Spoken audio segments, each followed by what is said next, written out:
Question 22. When 26 is divided by a positive integer n, the remainder is 2. What is the sum of all the possible values of n? So we know that we're looking at 26 with a remainder of 2. Therefore, what we've got is 26 with a remainder of 2 will leave us with 26. Subtract 2 gives us 24. We're looking at all the factors of 24.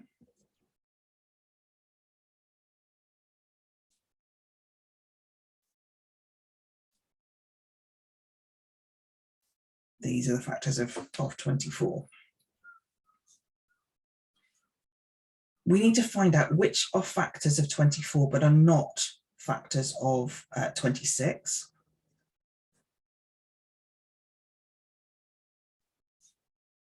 Not 3, not 4, not 5, not 6, not 7, not 8, not 9. Okay, so these are the factors of 26 and these are the factors of 24. The two that are factors on both are 1 and 2.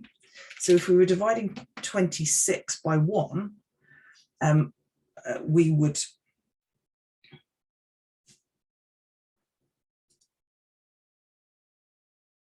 not need to add these. So therefore what we're doing is adding 3 plus 4 plus 6 plus 8 plus 12 plus 24, and altogether